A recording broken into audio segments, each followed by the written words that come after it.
জমজম কূপ ও কাবাঘর নির্মাণের ঘটনা হযরত সাইদ বিন জুবায়ের রাদিয়াল্লাহু হতে বর্ণিত। তিনি হযরত ইবনে আব্বাস রাদিয়াল্লাহু থেকে বর্ণনা করেন। একদা হযরত ইব্রাহিম আলাইহি ওয়াসাল্লাম শিশুপুত্র ইসমাইল ও তার মা হাজেরাকে নিয়ে বের হলেন এমন অবস্থায় যে হাজেরা তাকে দুধ পান করাতেন। অবশেষে যেখানে কাবাঘর অবস্থিত ইব্রাহিম আলাইহি ওয়াসাল্লাম তাদের উভয়কে সেখানে নিয়ে এসে মসজিদের উঁচু অংশে জমম কূপের উপর অবস্থিত একটি বিরাট গাছের নিচে রাখলেন। সেই সময় মক্কায় ছিল না কোনো জনমানব, ছিল না কোনো পানির ব্যবস্থা। তিনি একটি থলিতে খেজুর ও একটি মশকে সামান্য পানিসহ তাদেরকে সেখানে রেখে ফিরে চললেন। তখন ইসমাইল আলাইহি ওয়াসাল্লাম এর মা পিছনে চলতে লাগলেন এবং বললেন, হে ইব্রাহিম, এই উপত্যকায় আমাদের রেখে আপনি কোথায় যাচ্ছেন? এখানে না আছে কোনো মানুষ, না আছে পানাহারের ব্যবস্থা। তিনি এ কথাটি তাকে বারবার বলতে থাকলেন। ইব্রাহিম আলাইহি ওয়াসাল্লাম তার কথায় কান না দিয়ে চলতেই থাকলেন। অতঃপর হযরত হাজেরা জানতে চাইলেন, আল্লাহ কি আপনাকে এ কাজের নির্দেশ দিয়েছেন? তিনি বললেন হ্যাঁ। তখন হাজেরা বললেন, তাহলে আল্লাহ আমাদেরকে ধ্বংস করবেন না। অতঃপর তিনি ফিরে আসলেন। আর ইব্রাহিম আলাইহি ওয়াসাল্লাম সামনে চললেন। চলতে চলতে যখন তিনি গিরিপথের বাঁকে পৌঁছলেন, যেখান থেকে স্ত্রীপুত্র তাকে দেখতে পাচ্ছে না, সেই সময় তিনি কাবার দিকে মুখ করে দুহাত তুলে এ দোয়া করলেন, প্রভু হই, আমি আমার স্ত্রী ও পুত্রকে চাষাবাদহীন বিরান ভূমিতে তোমার সম্মানিত গৃহের সন্নিকটে রেখে গেলাম, যাতে তারা ছালাত আদায় করতে পারে। তুমি কিছু লোকের অন্তরকে তাদের প্রতি আকৃষ্ট করে দাও এবং তাদেরকে ফলাদি দ্বারা রুজি দান কর, যাতে তারা তোমার শুকরিয়া আদায় করতে পারে। সূরা ইব্রাহিম আয়াত ৩৭। এ দোয়া করে ইব্রাহিম আলাইহি ওয়াসাল্লাম চলে গেলেন। আর ইসমাইল আলাইহি ওয়াসাল্লাম এর মা তাকে তার বুকের দুধ পান করাতেন আর নিজে সেই মশক থেকে পানি পান করতেন। অবশেষে মশকের পানি ফুরিয়ে গেলে তিনি পিপাসিত হলেন এবং তার শিশুপুত্রটিও পিপাসায় কাতর হয়ে পড়ল। তিনি শিশুটির দিকে দেখতে লাগলেন।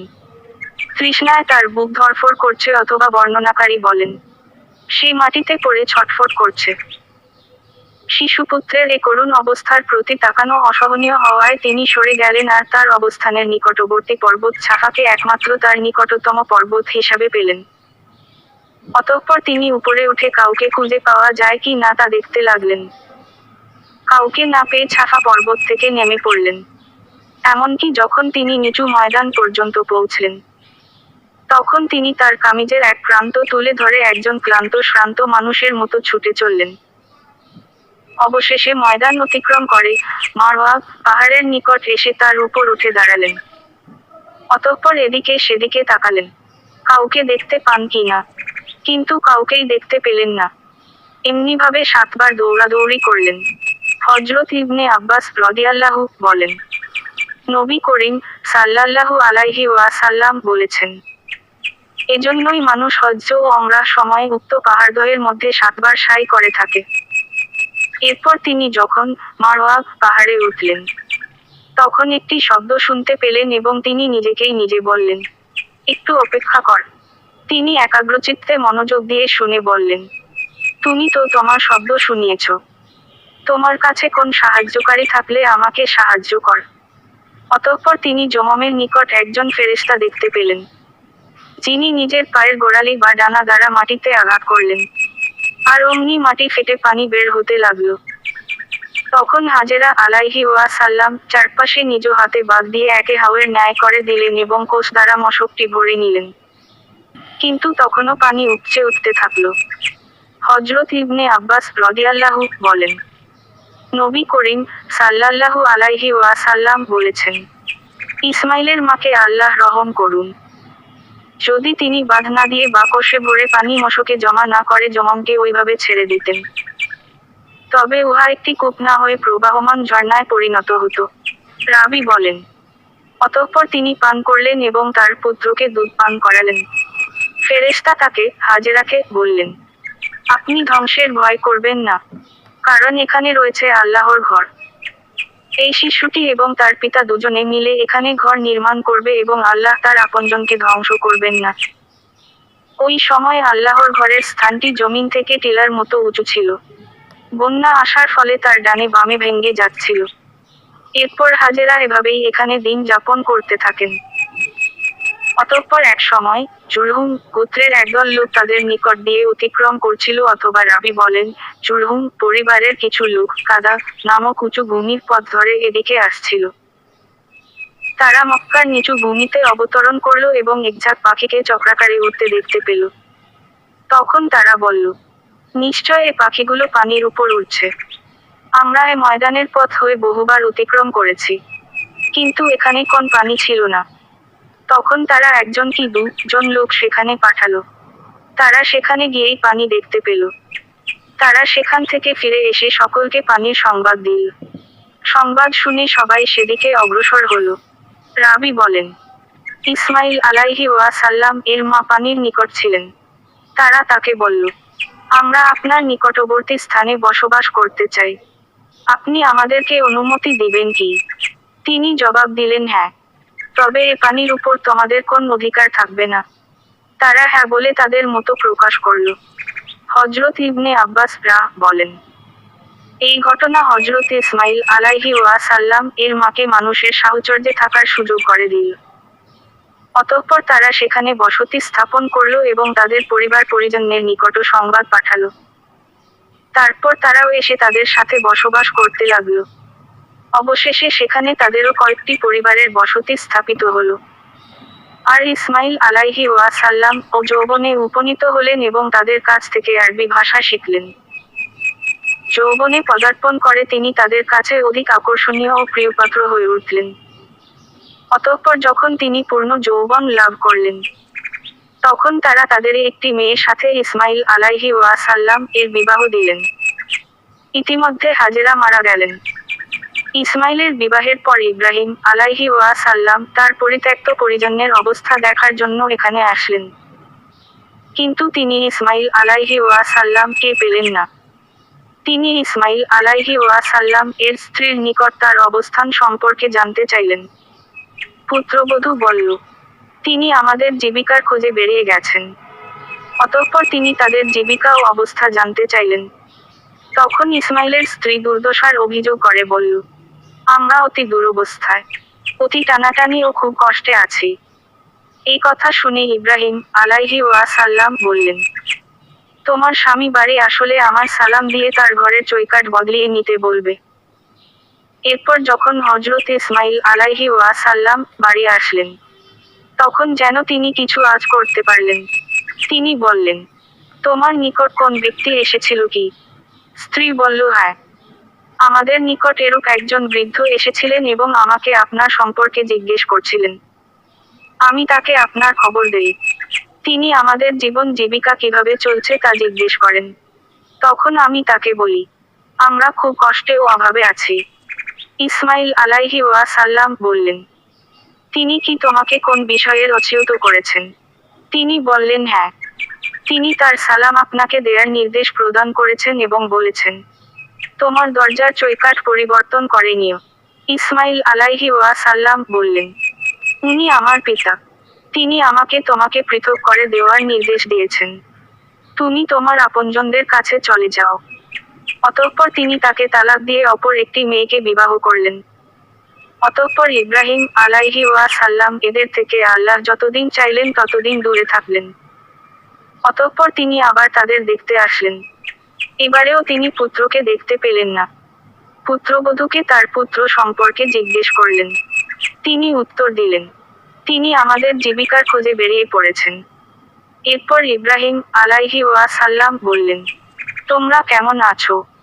অতঃপর তিনি তাদের জীবন যাপন ও অবস্থা সম্পর্কে জানতে চাইলেন। তিনি বললেন, আমরা ভালো ও সচ্ছল আছি, এবং তিনি আল্লাহর প্রশংসা করলেন। ইব্রাহিম আলাইহি ওয়াসাল্লাম জিজ্ঞেস করলেন, তোমাদের প্রধান খাদ্য কি? সে বলল, গোশত। তিনি আবার বললেন, তোমাদের পানীয় কি? সে বলল, পানি। ইব্রাহিম আলাইহি ওয়াসাল্লাম দোয়া করলেন, হে আল্লাহ, তাদের গোশত ও পানিতে বরকত দিন। রাসূল সাল্লাল্লাহু আলাইহি ওয়াসাল্লাম বলেন, তাদের জন্য তখন শস্য ছিল না। যদি থাকতো তাহলে তিনি তাতে বরকত দানের জন্য দোয়া করতেন।